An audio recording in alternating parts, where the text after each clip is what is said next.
Bine v-am găsit, bine v-am regăsit, dragilor din Zodia RAC, oriunde v-ați afla. Iată-ne la o nouă lectură generală, de data aceasta pentru ultima perioadă a lui septembrie, mai precis perioada cuprinsă între 22 septembrie până pe 30 septembrie inclusiv. Așa că, dragilor, toți cei care aveți soarele, luna, Venus, ascendentul sau oricare alt aspect astral important pentru voi din harta voastră natală și care are legătură cu Zodia RAC, această lectură este de asemenea și pentru voi. Desigur, nu uitați, ca de fiecare dată vă readuc aminte, un lucru important: aveți puterea de decizie și de alegere. Prin liberul arbitru, voi vă construiți viitorul în funcție de aceste alegeri și de aceste decizii pe care le luați. Este totuși o lectură generală, așa că vă rog să luați decât acele mesaje care vor rezona cu voi. Restul lăsați-le să zboare în univers, pentru că sigur sunt pentru alte energii care într-o mai mică sau mai mare măsură au o legătură cu Zodia RAC.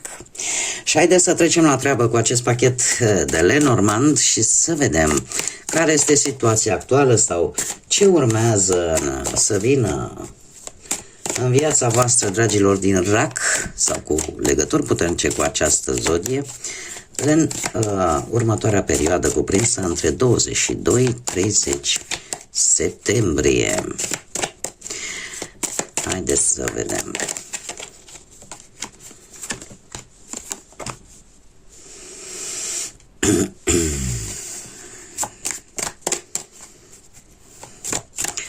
Dragilor, cred că mai aștept să pun o carte ca să îmi formez ideea până la capăt. Da. Dragilor dragi, este ceva legat poate de o relație, dacă vorbim de planul ăsta sentimental, care se cam repetă. Care se cam repetă și duce la dificultăți, duce la temeri, duce la obstacole, la neînțelegeri. Este ceva care persistă de multă vreme, de chiar prea multă vreme.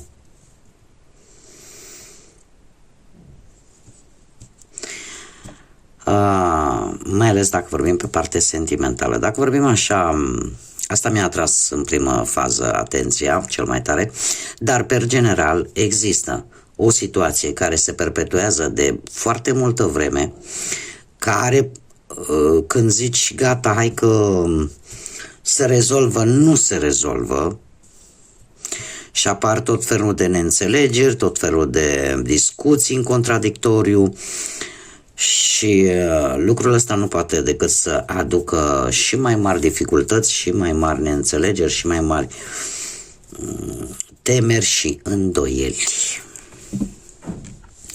Acum voi adaptați pe ce domeniu al vieții se întâmplă acest lucru.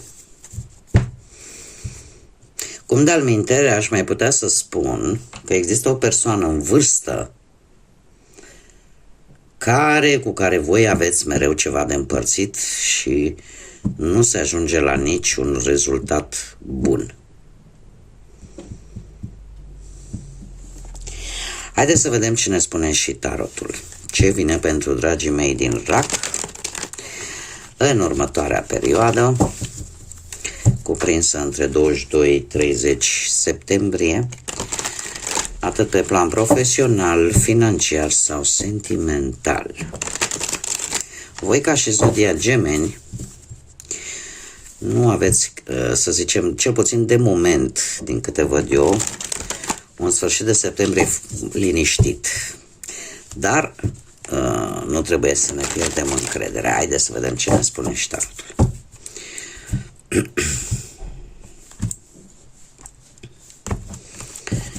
Să vedem. Dragii mei, din câte văd eu aici, cel puțin pe plan profesional, lucrurile nu stau rău deloc. Această ultimă perioadă a lui septembrie vine cu lucruri destul de bune. Eu aș spune că Unii dintre voi chiar puteți obține jobul ăla de care aveți nevoie sau jobul la care ați visat voi. În acest sfârșit de săptămână avem zodia Vărsător, poate vă spune ceva. Cert este că la locul de muncă există o anumită înțelegere, există un anumit consens, există arăți de fapt care este importanța ta poate la locul de muncă, oamenii au mai multă încredere în tine și faptul că avem steaua, asta îmi spune că e posibil chiar și o avansare pentru unii dintre voi sau pentru obținerea unui nou job. Către sfârșitul lunii septembrie, da? Ultimele zile din septembrie, e posibil ca unii dintre voi să înceapă o activitate pe risc propriu, ca să zic așa, o activitate pe care nu ați mai făcut-o până în prezent. O activitate cu totul nouă, dar per general lucrurile sunt mult mai clare, mult mai... Voi veți, cum să spun eu, e posibil să apară și un nou proiect de profesional. Un nou proiect profesional, dar gândit în amănunțime, luând în calcul totul, da? Adică nu vise pe pereți, ceva foarte bine gândit, foarte bine pus la punct. Cum de asemenea, cum am mai spus, e posibil să apară o avansare, e posibil să-ți dai seama exact, domne, se schimbă foaia și trebuie să fiu cât mai pregătit, cât pregătită, să văd lucrurile cât mai clar și în felul ăsta să te ajute să avansezi. Cum de asemenea e posibil, mai ales pentru cei care aveți o asociație familiară, da? În care vă câștigați pâinica făcând ceva, nu știu, pe cont propriu. Posibil și acest lucru. Să faceți o afacere bună, să avansați, să faceți un negoț pe care voi vi l-ați fi dorit, un contract, un angajament, o înțelegere care să vă deschidă cumva noi drumuri. Mergem mai departe, pe partea banilor. Pe partea banilor, dragii mei, cât ați fost voi de atenți și cât ați încercat, cum să zic eu, lasă că pun fiecare bănuț deoparte, lasă că, uite, ați acordat o foarte mare atenție și ultimului bănuț. Vine ceva, din păcate, care o să vă dea, din punct de vedere financiar, vă dă viața peste cap. O situație furtunoasă, o situație pe nepusă în masă, care, într-un fel sau altul, vă, nu știu, casă cu voi, ați fost, să zicem, ați încercat să faceți o investiție care, din păcate, nu este rentabil. De ce? Sunt lucruri în această investiție, poate, care nu sunt cum trebuie. Construcția pe care ați făcut-o voi, la un moment dat, sau investiția pe care ați făcut-o voi, la un moment dat nu mai e rentabilă și atunci o să vină o situație ca o furtună, așa, care într-un fel sau altul vă va afecta, logic că vă va afecta și consecințele nu vor fi unele tocmai roz. Există de asemenea și un orgoliu la unii dintre voi, orgoliul ăla de a nu cere sprijin la nimeni. Ia haideți să vedem.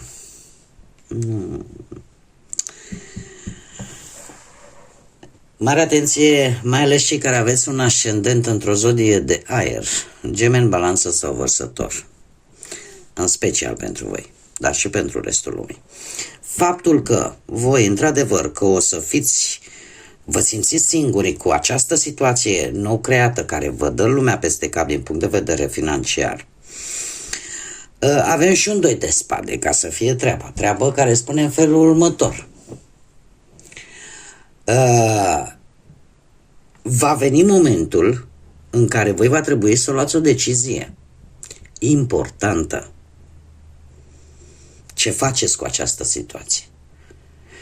O decizie importantă care, paradoxal pentru voi fiind o zodie de apă,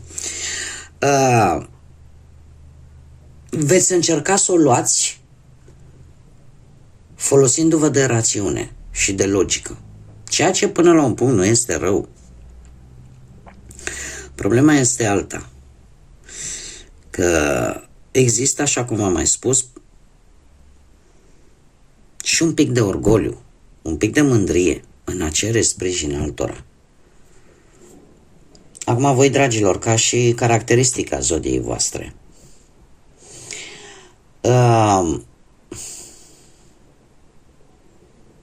voi, în general, puteți fi foarte ușor răniți și deveniți destul de ușor, foarte ușor, destul de vulnerabili. Și în încercarea voastră de a nu arăta slăbiciune celor din jur, oarecum vă folosiți de acest orgoliu, la care trebuie să vă spun, mie asta cărțile îmi spun, că va trebui totuși să renunțați la un moment dat, dacă situația o impune, și să cereți sprijin, să cereți ajutor. O decizie pe care o veți lua poate chiar în primele zile din octombrie, dar de asemenea bazându-vă pe ce este rațional, pe ceea ce este logic, ceea ce eu consider că asta de fapt vă va face să luați probabil cea mai bună decizie, să ieșiți din această situație care v-a cam dat peste cap pe plan financiar. Haideți să vedem pe plan sentimental. Încă un lucru. Stați așa un pic. Încă un lucru, cu riscul de a mă lungi. După cum bine am văzut încă din primele energii ale cărților de Lenormand, este ceva care se repetă. Acum trebuie să vă spun un lucru. Aici e vorba de ceva, de o investiție sau de o situație materială care de-a lungul timpului, într-un fel sau altul, nu a fost greu de manevrat sau nu a fost greu de construit, ca să zic așa. Adică baza voi ați făcut-o solidă. Doar că restul, de-a lungul timpului, voi ați fost destul de atenți la detaliile necesare. Dar a fost ceva repetitiv de care v-ați mai lovit și care e legat de bani. Acum, mergem mai departe de să vedem relația sentimentală, cei care deja formați un cuplu, deja formați o relație. Dragilor, tocmai ori ați avut parte, ori veți avea în perioada imediat următoare de această roată a destinului, care vine și spune așa: vin schimbări. Vin schimbări bruște, schimbări bruște care aduc cu sine un pic ideea de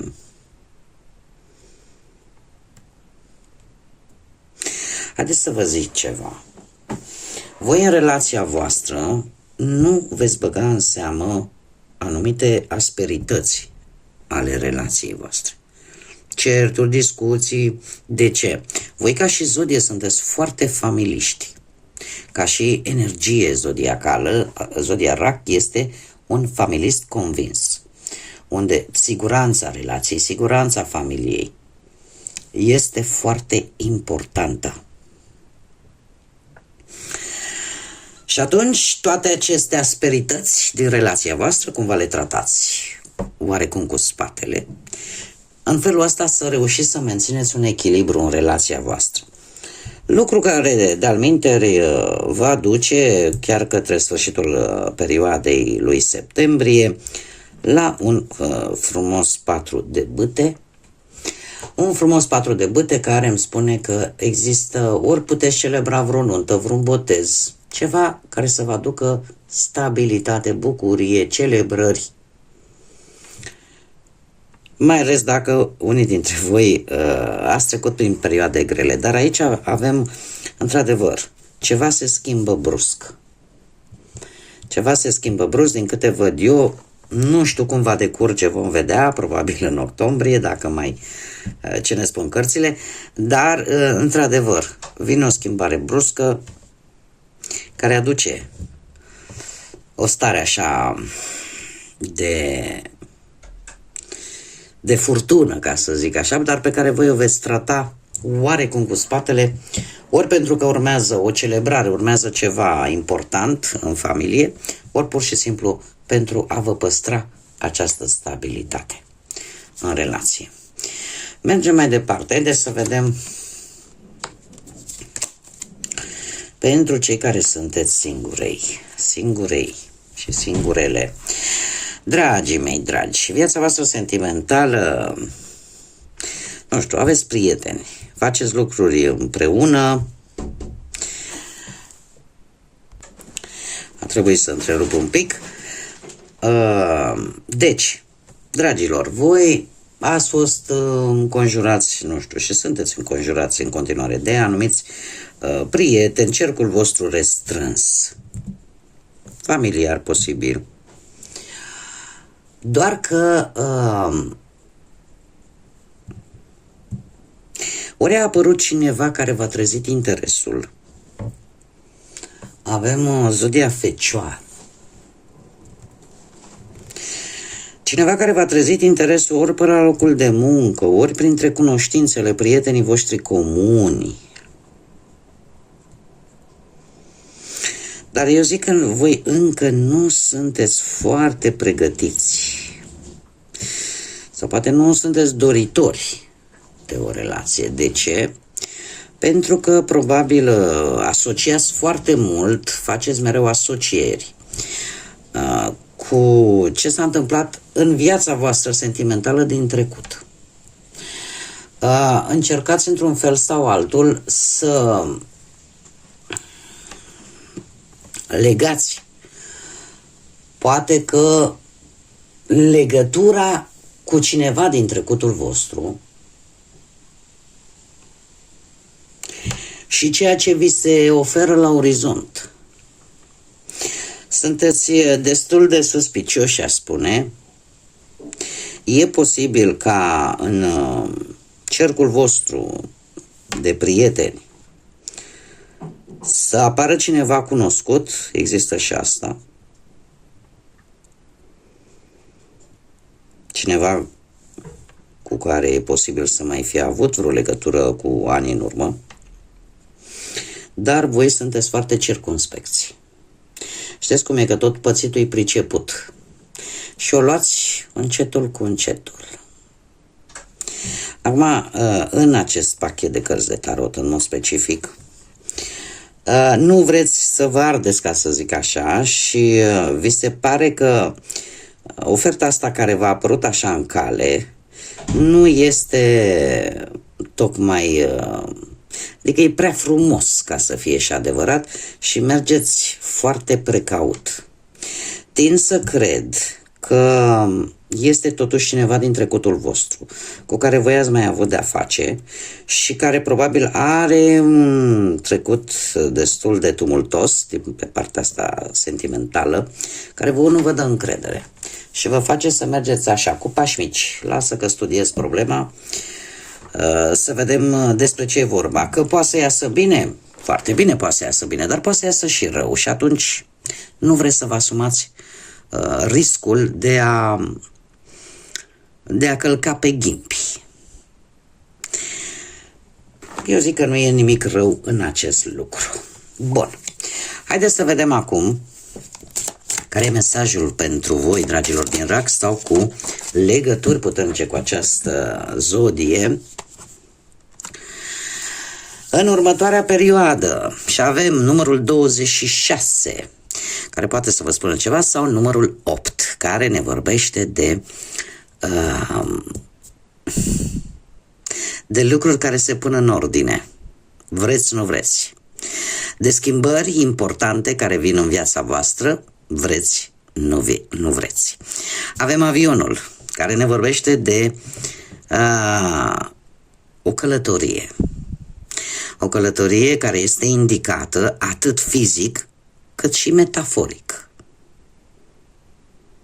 Pentru că în felul acesta viața voastră va deveni mai plină.